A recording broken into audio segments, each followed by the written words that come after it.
Mirëmbrëma. Sonte të dashur miq, do të flasim për muzikën këtu në Arti e do të përqendrohemi sigurisht tek ajo shqiptare, e cila mori ngjyra dhe së fundmi në një kompeticion të madh siç është Top Fest. Dhe jo vetëm në madhështinë e natës finale, por edhe për një kohë të gjatë fazave eliminatore dhe përzgjedhëse, na u ofrua muzikë e interpretuar live. Dhe është pikërisht tu ku do të ndalemi sonte edhe me të ftuarit ton. Njihemi me të ftuarin e parë.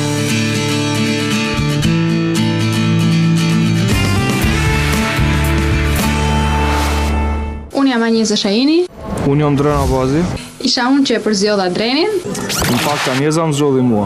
Këtë këngë duam t'ja dedikojmë të gjithë atyre që dinë të dashurojnë ëmbëlsisht bukur. Marr pjesë në Top Fest 8, mbas kaq kohësh, mendoj që kam ardhur në momentin e duhur me një këngë të duhur.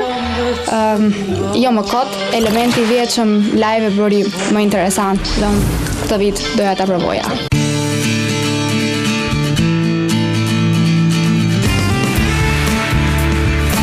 Mirëmbrëma Anjeza, mirë se erdhe. Mirë se u gjeta.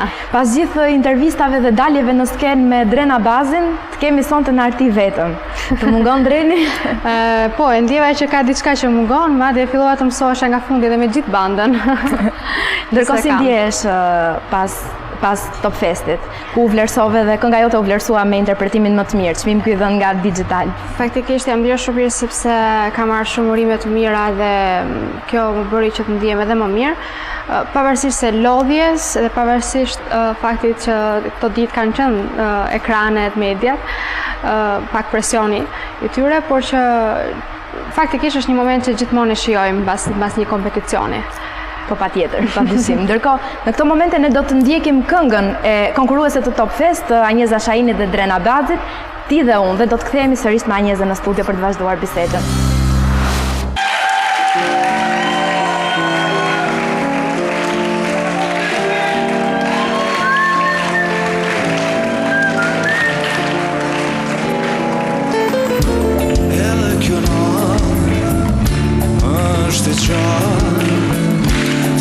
Të vish në bërqafir Ne jemi lot që stahet kur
e shpresa pa fund, një tjellë që s'përëndon, ty dhe unë, një shpresa pa fund, një tjellë që s'përëndon, ty dhe unë,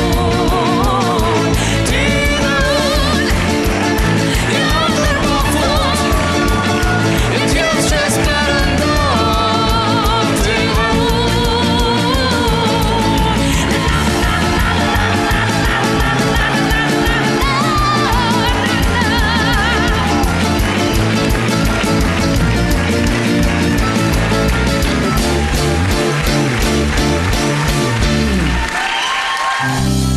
Si që thamë dhe pak më parë, pra kjo këngë u vlerësua me çmimin e interpretimit më të mirë nga Digital. Përveç dëshirës madhe të çdo artisti kuptohet për çmimin e madh, mendon se ky çmim arriti të evidentojë vlerat artistike jo vetëm të këngës, por edhe të tua tani, si vokaliste, si performuese? Po faktikisht çmimi i interpretimit i takon drejt për drejt performuesve, domethënë këngëtarëve do thoja.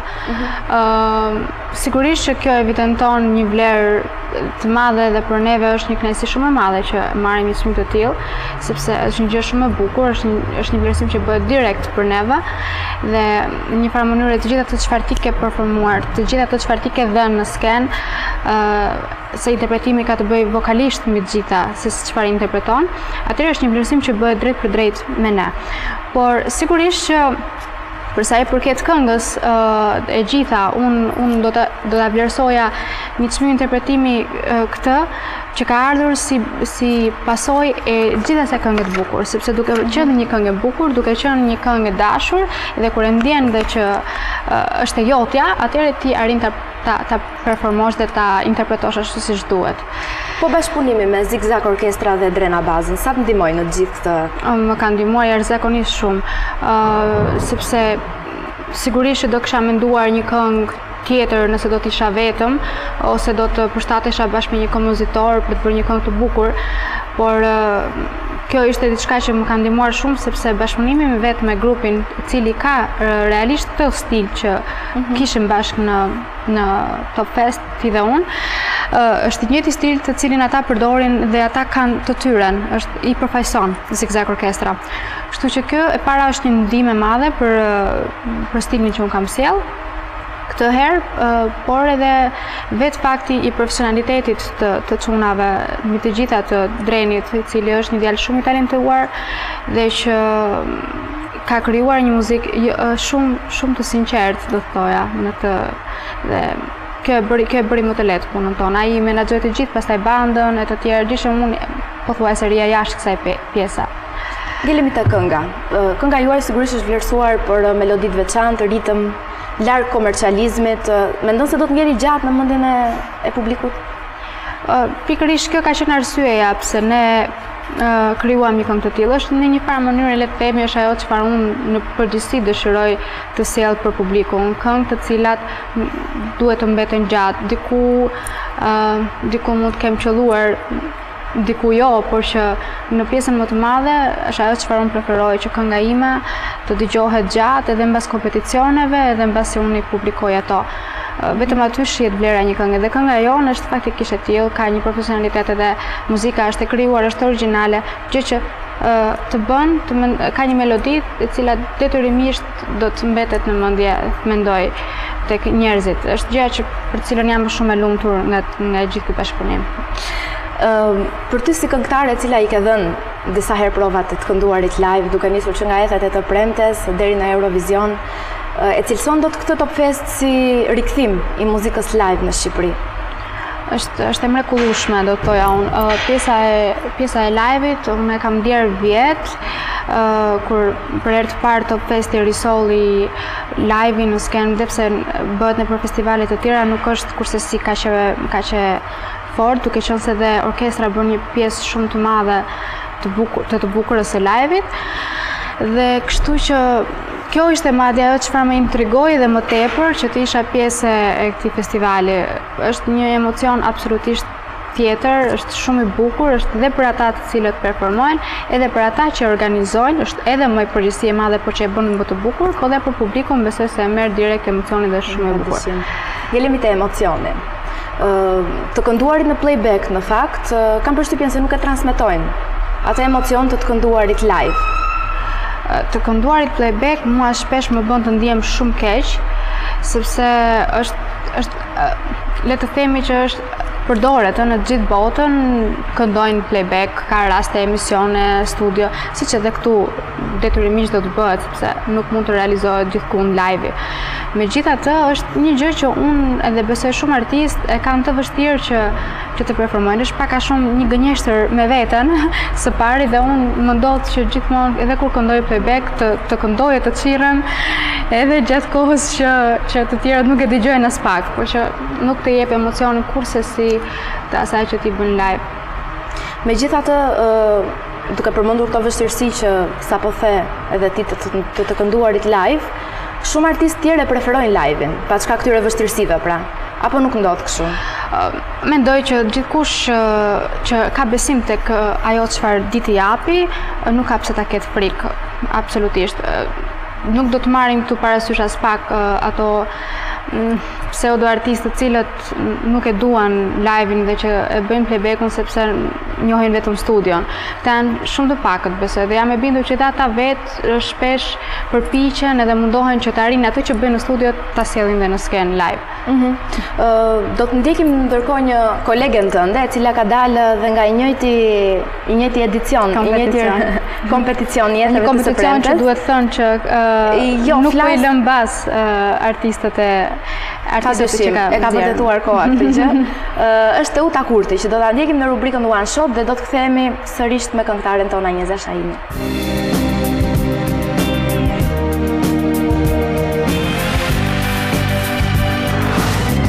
Ti mendon se është një plus për ty si artiste që ky Top Fest bëhet live? Sigurisht njëna prej arsyeve të shumta pse unë marr pjesë është këndimi live, sepse është i vetmi festival ku ne mundemi kallëzu gjitha potencën që e kemi ne këngëtarët dhe jep hapësirë shumë këngëtarëve tjerë me marr pjesë, edhe sigurisht organizimi, gjitha këto nivel, kështu që ka shumë arsye pse marr pjesë dhe ja vlen vërtet. Është një avantazh dhe ti gjithmonë do të preferoje të këndoje live? Unë e vazhdoj me cek sepse kam filluar me live, kështu që shpresoj që Zoti të më jap forcë ende edhe më tutje edhe të këndoj deri në pleqni.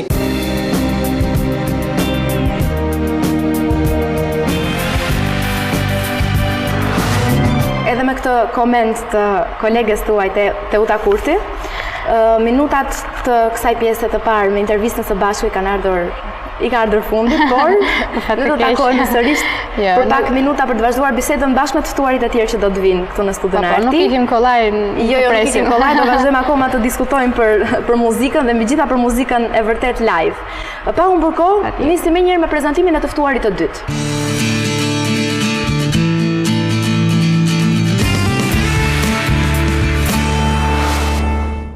Zakonisht ai ndodhet përballë orkestrës dhe kështu e kemi njohur të gjithë Dorian Gjonin, meqense emrin ja kishim dëgjuar prej kohësh në kompozime këngësh në festivale të ndryshme.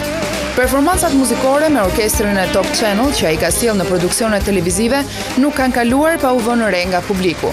Maestro Gjoni i ka bërë për vete të gjithë jo vetëm me modestin dhe buzëqeshjen e tij, por sidomos me frymën që ka sjellë në elementin muzikor dhe orkestral. I tij është ngulmimi për të promovuar zëra të rinj dhe alternativ në emisionet show në televizion, por sidomos në këto Top Fest ku muzika dhe interpretimi live joshe dhe emra të njohur të muzikës shqiptare. Dhe në fakt, orkestra në drejtimin e tij shkëlqeu, duke qenë një pikë fort mbështetëse për të gjithë artistët që u ngjitën në skenën e finales së madhe në Top Fest 8.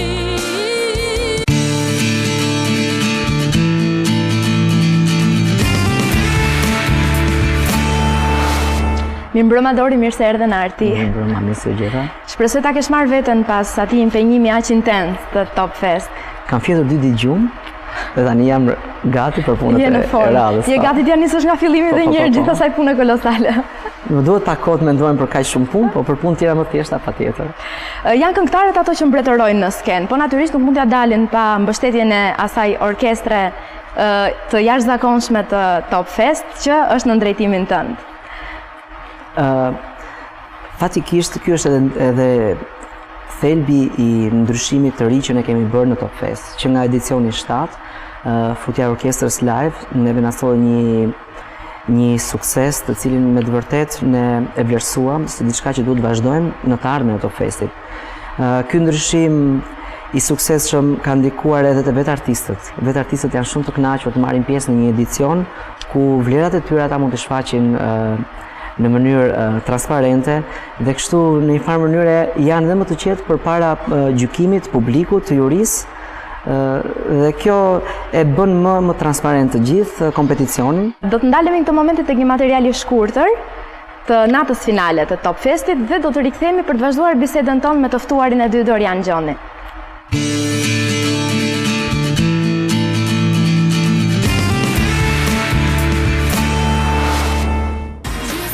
Njisi me glamurin e eventeve botërore dhe përmbyllet me shkëlqimin e madhështinë e dritave të një finaleje të fortë. Ky ishte Top Fest 8, i cili ka zgjedhur tashmë fituesit e tij. Në krye u përzgjodh nga publiku dhe juria profesioniste e balada e kënduar nga Elvana Gjata. Një rrugtim i gjatë i cili ka nisur me rreth 130 krijime për të përfunduar me 10 triumfues në finale. Përtej skenografisë, ndriçimit modern, shkëlqimit të fustaneve, performancave artistike dhe imazhit të këngëtarëve, nuk mund të mos përmendim këtu që ky Top Fest institucionalizoi muzikën live duke e kthyer në një mast për t'i dhënë një fytyrë më të vërtetë muzikës moderne shqiptare. Shoqëruar live nga orkestra e Top Channel drejtuar nga Dorian Gjoni, këngëtarët janë gjetur në sfidën e fundit në skenë ku çdo interpretim ishte menduar si një numër i veçantë artistik. E pikërisht për këtë, muzikantë të suksesshëm nga të gjitha trevat shqiptare u bën pjesë e këtij kompeticioni duke sjellë krijime që jo thjesht tërhiqin vëmendjen e publikut, por shumë prej këtyre krijimeve janë shndërruar në himna radiofonike me sa duket do qëndrojnë gjatë. E nëse ka muzik live dhe emocionet përcillen po kaq të vërteta, publiku e ndjen dhe ndryshe nga rruga më e shkurtër me të cilën na ka mësuar muzikantët apo pseudo-muzikantët, publiku e kupton dhe e shijon artin kur ai paraqitet vërtetësisht dhe pa shumë zbukurime të kota, që nuk e kanë pikën e forcës tek notat dhe zëri, por tek performancat dhe truqet me playback. Ajo që mund të themi duke huazuar një shprehje italiane është Viva la musica dal vivo.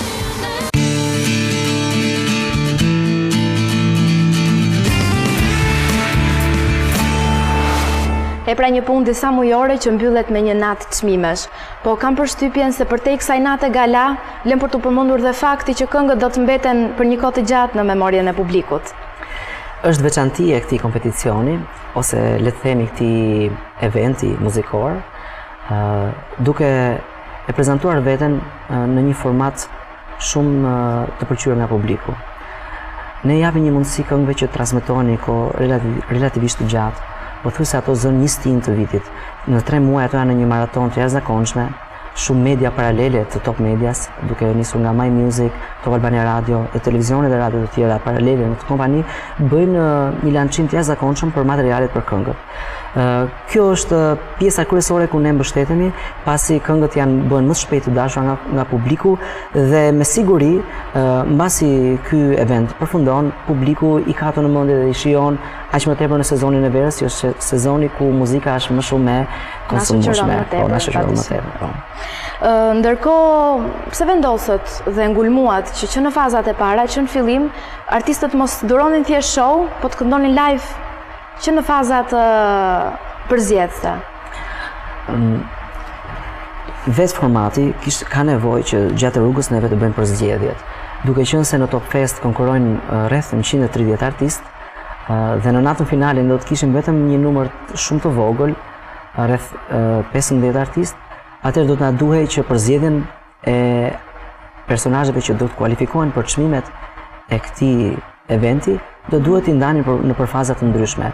Kështu që vendosëm të bëjmë 3 faza, faza çerek finale, në cilën morën pjesë rreth 60 artistë, faza gjysmë finale që morën pjesë rreth 30 dhe faza finale që është ndarja e çmimeve me natën gala që neve sapo kemi përfunduar. Dhe në të treja fazat u këndua live. Në të treja fazat është kënduar live. Dhe kështu mund të përzgjidhet cilësia apo jo?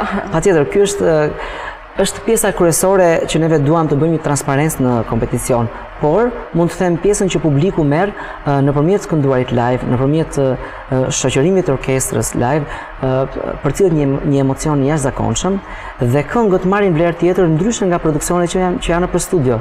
Kështu që këtë gjë ne kemi vënë re për shkak dhe të emisioneve të ndryshme që neve kemi në Top Channel Dhe kemi kuptuar që me patjetër ky edicion i Top Festit do të kishte nevojë për një suport të tillë. Në fakt u doja të ndalesh edhe unë, pikërisht te këto emisione, pasi Top Channel nuk e ka rikthimin e live-it vetëm me kompeticionin e Top Festit, por edhe me shumë formate televizive ku të cilat orkestra e Top Channel është aty dhe këndohet live. Ashtu është shumë e vërtetë.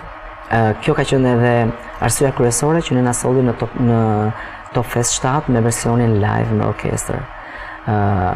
Top Channel ka më shumë se 7 apo 8 vjet që punon me orkestrat live dhe kohë mbas kohe janë përmirësuar mënyra e të shikuarit të muzikës live, instrumentistët kanë përparuar, teknologjia ka përparuar dhe mendojmë që ishte koha e dur dhe ne si institucion mund ta bënim një gjë të tillë pararoj pra në raport me institucionet e tjera të cilët nuk e kanë të eksperiencë që ne kemi të vazhdueshme, mund të themi kemi në çdo ditë në Top Channel luhet live nga orkestrat tona.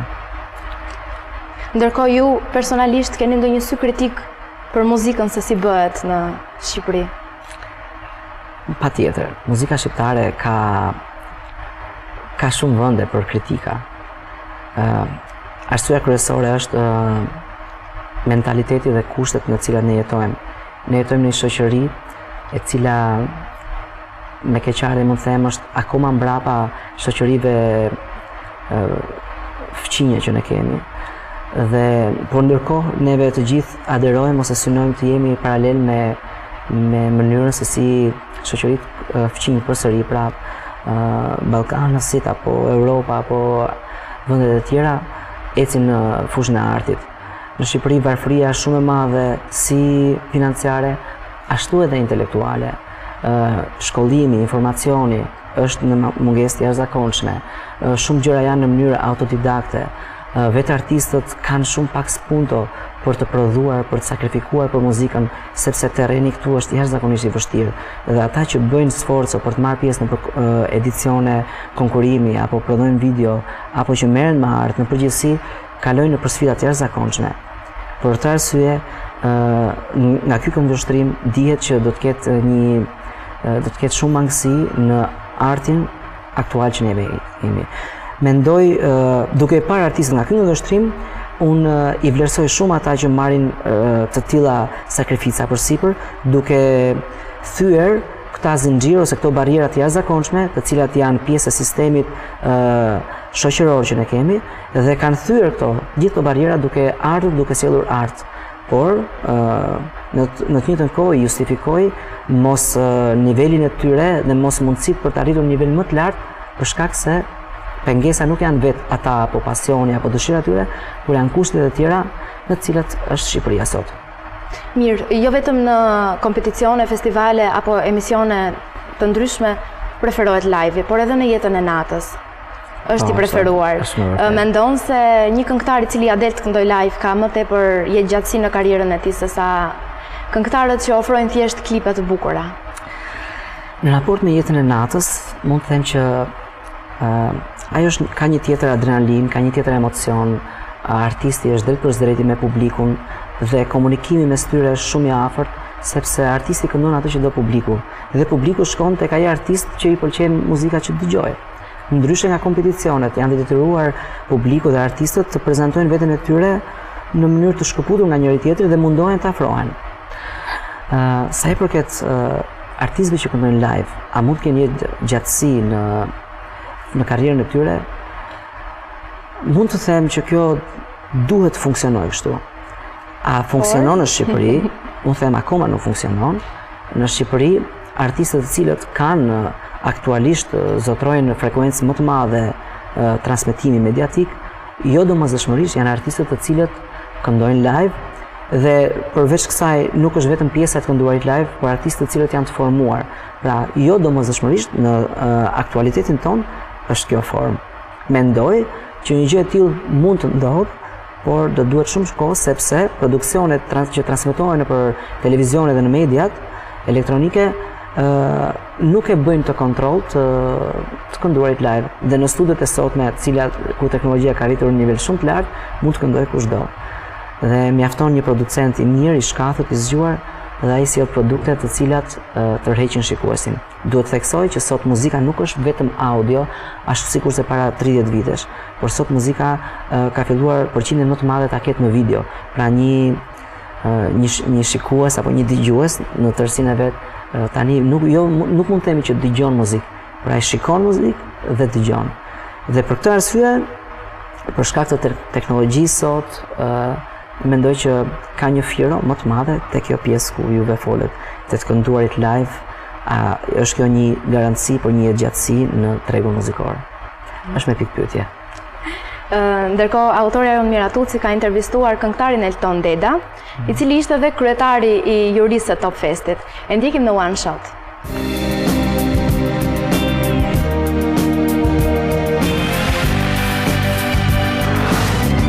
Unë mendoj që është e para, jo e para, se ka qenë festivalet e radios dikur, por do të thoya që është në këtë konglomerat muzikash që ne jetojmë sot dhe me këto lloj pruresh dhe me këto lloj këngëtarësh që ne kemi, unë them që orkestra bëri diferencën dhe këngëtarët e ndjerë shumë më mirë, edhe ata që mund të kenë pasur problem me muzikën live, është ndryshe kur ndjen ngrohtësinë e një orkestre të madhe me harqe, me formacion rocku nga mbrapa, domethënë ishte goxha. Mund të quhet kjo një rikthim i muzikës live në skenë, sepse në përbare ka shumë këngëtarë që këndojnë edhe preferojnë muzikën live.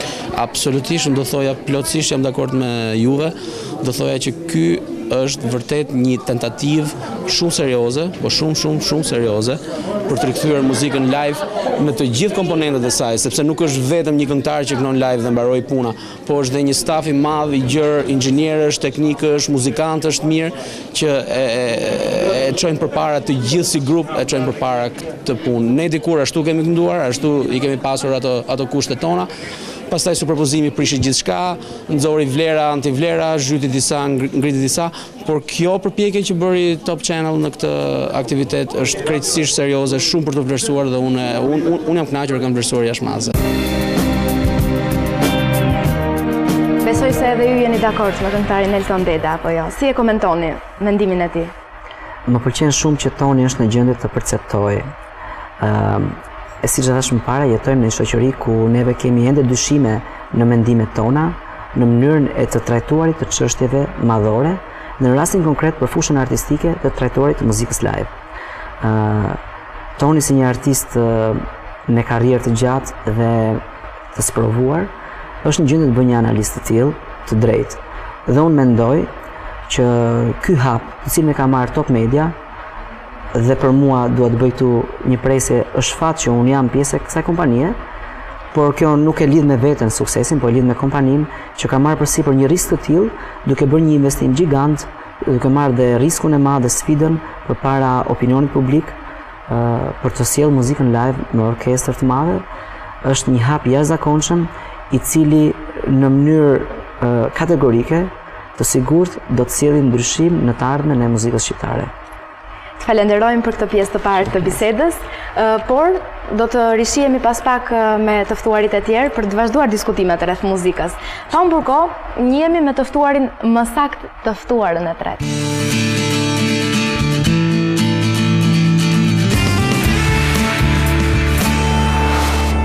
Unë jam Elvana Gjata, prezantohem në Top Fest me këngën Me Ty.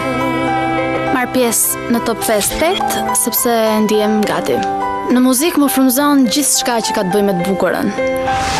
Nga Top Fest pres që të përcjelli këngën dhe ta bëj që publiku ta ndjejë ashtu siç unë e ndjej.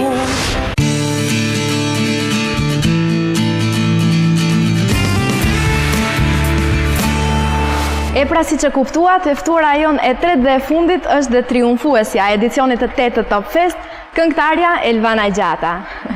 Mirë se erdhe. Mirë se të gjeta. Jam vërtet shumë e lumtur që të kam sonte në këtë studio, jo vetëm për faktin e çmimit të madh të Top Fest, po edhe si mikeshën time më të mirë. Është kënaqësi e madhe shumë për mua që kur mora ftesën tuaj.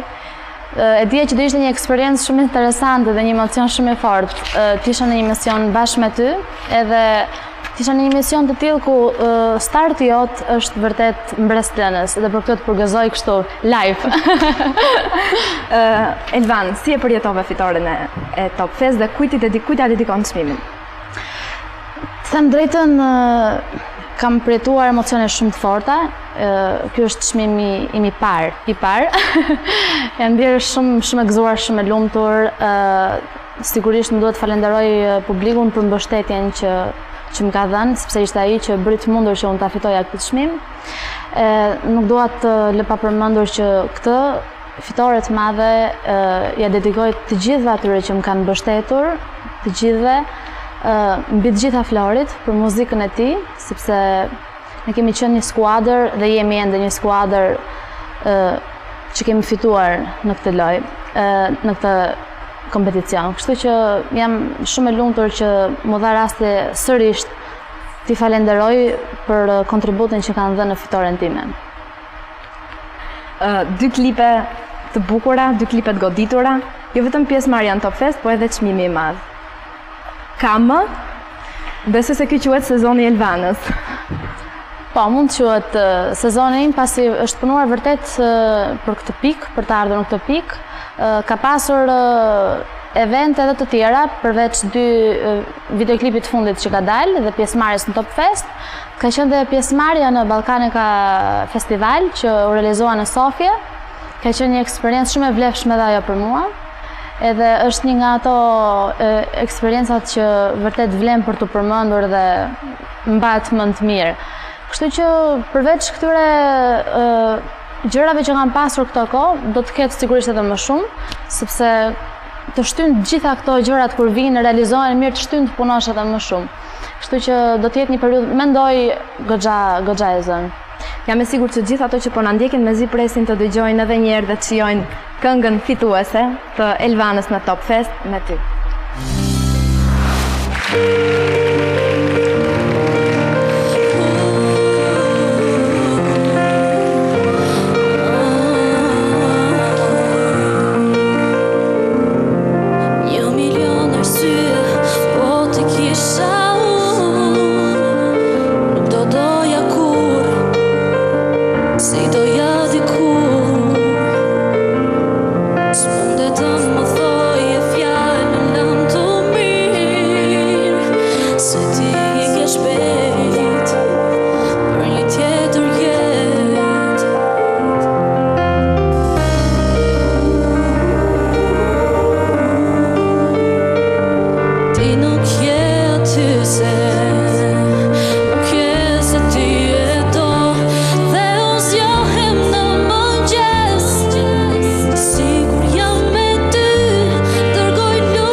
arsye, po ti kisha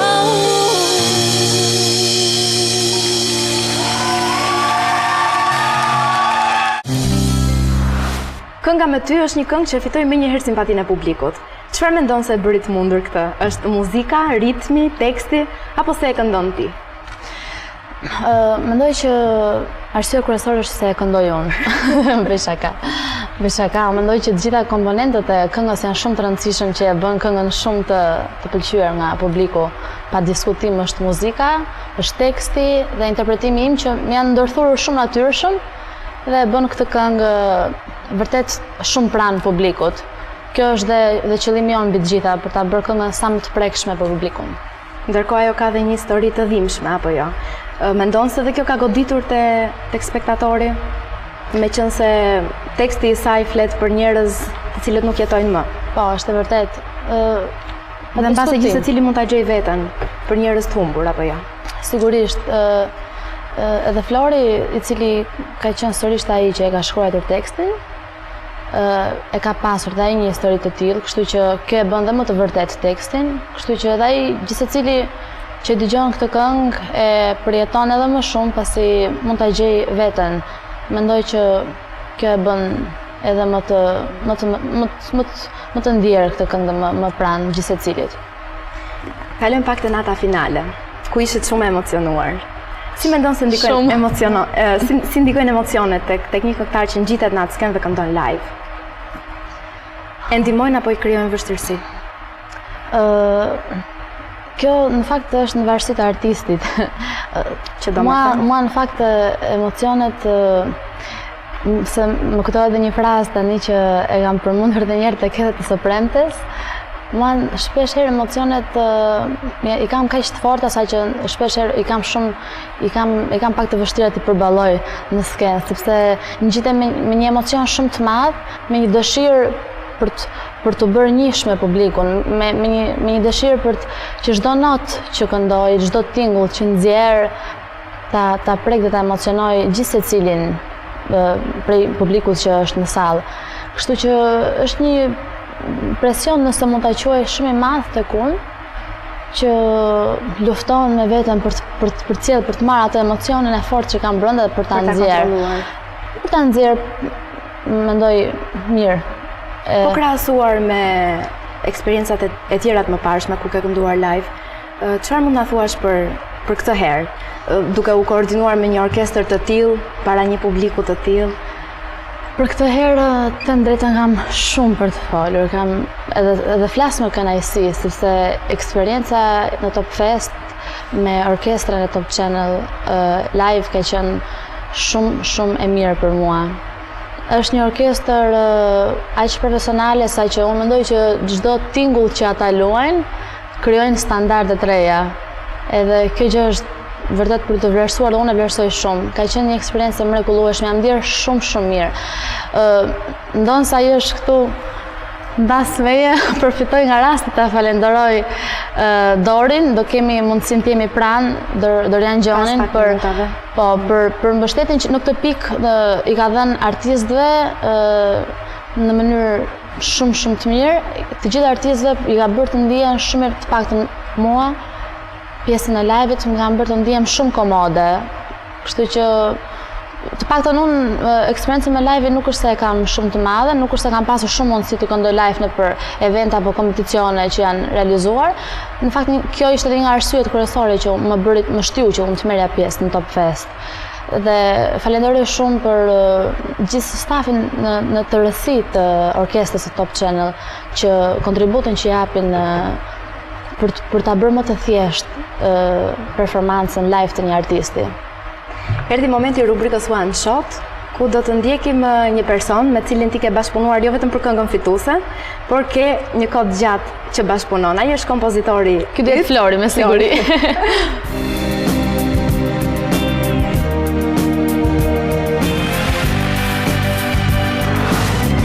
Merre pjesë në Top Fest, mendon se ka qenë një plus, ndoshta edhe të ka shtuar pak më tepër fakti që këndoi live? Personalisht si Flor, si krijues, qoftë si këngëtar, diferencën e bën për mua në rastin e këngëtarëve profesional që më shumë ti e praktikojnë se sa tek unë. Tek unë nuk është diferenca tek live apo tek playbacku. Unë të dy e bëj, ashtu si mundem t'i bëjmë.